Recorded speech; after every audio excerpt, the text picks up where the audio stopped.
नमस्कार। उत्तर प्रदेश सरकार ने आबकारी नीति 2025-26 को मंजूरी दे दी है। इस नीति के तहत प्रदेश की स्थानीय शराब की दुकानें, कंपोजिट स्टोर, मॉडल शॉप और भांग की दुकानें अब ई लॉटरी प्रणाली से संचालित की जाएंगी। इस नई नीति की घोषणा राज्य मंत्री एमओएस नितिन अग्रवाल ने की। आपको बता दें कि कैबिनेट बैठक में चर्चा के बाद सरकार ने वित्तीय वर्ष 2025-26 की नई आबकारी नीति को मंजूरी दे दी है। इस नीति में सबसे बड़ा बदलाव ये किया गया है कि अब उत्तर प्रदेश में स्थानीय शराब की दुकानें, कंपोजिट स्टोर, मॉडल शॉप और भांग की दुकानों का आवंटन ई लॉटरी सिस्टम से होगा। राज्य मंत्री नितिन अग्रवाल ने जानकारी देते हुए कहा कि कल कैबिनेट बैठक में हमने आबकारी नीति 2025-26 पर चर्चा की, जिसे मंजूरी दे दी गई है। इस नीति के तहत सभी दुकानों का प्रबंधन अब ई लॉटरी के माध्यम से किया जाएगा। इस नई नीति का उद्देश्य दुकानों के आवंटन में पारदर्शिता लाना और अवैध ठेकों व भ्रष्टाचार पर लगाम लगाना है। इसके तहत अब दुकानें किसी एक व्यक्ति या समूह को सीधे आवंटित नहीं की जाएंगी, बल्कि ई लॉटरी प्रणाली के माध्यम से निष्पक्ष तरीके से आवंटन किया जाएगा। उत्तर प्रदेश सरकार ने आबकारी नीति में बदलाव करते हुए ये सुनिश्चित किया है कि शराब और भांग की बिक्री पर राज्य का पूर्ण नियंत्रण रहे। सरकार का मानना है कि इससे अवैध शराब बिक्री और ठेकों में धांधली को रोका जा सकेगा। नई आबकारी नीति के तहत अन्य कई महत्वपूर्ण निर्णय भी लिए गए हैं। माना जा रहा है कि इससे राज्य के आबकारी विभाग की आय में भी वृद्धि होगी और उपभोक्ताओं को भी बेहतर गुणवत्ता वाली शराब और भांग उपलब्ध होगी। कल माननीय मंत्री परिषद की बैठक में हम लोग वित्तीय वर्ष 2025-26 की आबकारी नीति को लेकर गए थे, जिसे माननीय मंत्री परिषद ने पारित किया है। उसके कुछ मुख्य बिंदु हैं जो मैं आपके समक्ष रखना चाहता हूं। सबसे पहले तो वित्तीय वर्ष 25-26 की आबकारी नीति में सबसे बड़ा जो हमने जो फैसला लिया है वो इस वर्ष हम लोग ई लॉटरी के माध्यम से प्रदेश की समस्त देशी मदिरा की दुकानें, कंपोजिट दुकानें, मॉडल शॉप्स और भांग की दुकानों के व्यवस्थापन की हम लोग को कराने का हम काम कर रहे हैं। 7 वर्षों से लगातार नवीनीकरण हो रहा था, लेकिन इस बार हम लोग ई लॉटरी के माध्यम से इसको व्यवस्थापन की प्रक्रिया को आगे बढ़ा रहे हैं। साथ ही साथ ई लॉटरी में भी एक आवेदक को केवल एक ही आवेदन करने का मौका मिलेगा और प्रदेश में एक आवेदक को 2 से ज़्यादा दुकानें आवंटित नहीं की जाएंगी। ये निर्णय माननीय मंत्री परिषद ने लिया है।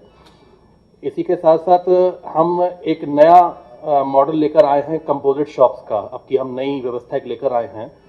कंपोजिट शॉप्स का मतलब ये है कि हमने इस बार जो बियर की जो अलग शॉप दुकानें चलती थी, फॉरेन लिकर की अलग दुकान चलती थी और आईएमएफएल की, इन सबको कंपोजिट, इनको एक हमने दुकान करके एक बड़ी दुकान का स्वरूप दे दिया है, जिसमें अगर कोई कस्टमर जाता है तो उसको एक ही दुकान पे सारी चीज़ें उपलब्ध हो जाएंगी। इसको हम लोग पहली बार लेकर आए हैं। इसी के साथ साथ ये भी निर्णय हुआ है कि प्रातः 10 बजे से रात्रि 10 बजे तक का समय, जो पिछले साल लगातार कई वर्षों से चलता चला आ रहा है, उसको हम लोगों ने 12 घंटे की समय सीमा तय करी है कि प्रातः 10 से बिक्री शुरू होगी और रात 10 बजे तक दुकानें बंद हो जाएंगी। जो हम लोग कंपोजिट शॉप्स लेकर आए हैं उसमें एक व्यवस्था ये भी करी है कि अगर कहीं पे हमारी मदिरा की, बियर की दुकान और विदेशी मदिरा की दुकान आसपास है, दोनों बगल में है, तो उसको हम लोग मर्ज करके उसको एक दुकान हम लोग क्रिएट कर देंगे। अदरवाइज अगर जहाँ पे जगह हम लोग को ज़्यादा उपलब्ध हो रही है तो हम ज़्यादा जगह पे उन दुकानों को क्रिएट करेंगे। हमने प्रोसेसिंग फीस भी इस बार क्योंकि लॉटरी आ रही है तो हम प्रोसेसिंग फीस हम लोग लेते हैं, उसको हमने 5 श्रेणियों में बांटा है। सबसे पहली श्रेणी जो है, जिसको श्रेणी 1 हम कह रहे हैं, उसमें जनपद गौतम बुद्ध नगर के विकास प्राधिकरण क्षेत्र हैं और उसके 3 किलोमीटर की परिधि आ रही है।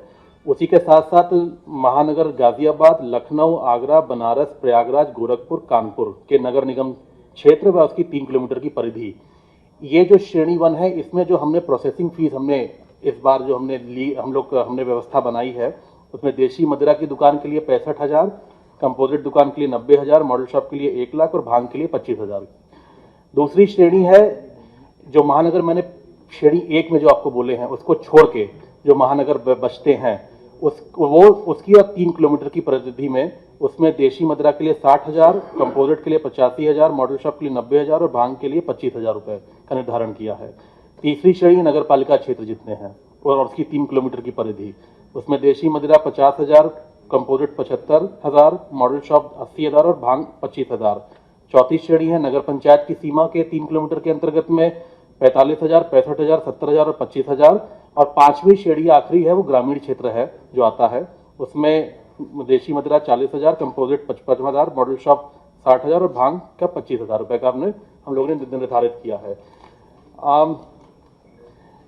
अब की बार निर्णय लिया गया है कि जो पिछले सालों के तरीके से जो हमारी एक यूपीएमएल की कैटेगरी थी कंट्री लिकर में, जिसको हम लोग उत्तर प्रदेश जो ग्रेन बेस्ड हम लिकर बना रहे थे, वो पहले शीशे की बोतलों में आता था, लेकिन इस बार कंट्री लिकर की दोनों श्रेणियां, चाहे वो ग्रेन बेस्ड हो और चाहे वो मोलेसिस बेस्ड हो, दोनों श्रेणियों को हम लोग ने ग्लास को हटाकर हम लोग ने टेट्रा पैक में कर लिया है। एसेप्टिक पैक में ये कंपल्शन हो गया है, अब ग्लास को हमने हटा दिया है, क्योंकि टेट्रा पैक आप जानते हैं कि वो सेफ ज़्यादा होता है, उसमें मिक्सिंग की पॉसिबिलिटी बिल्कुल कम नगण्य हो जाती है, उसमें मिक्सिंग नहीं हो सकती है।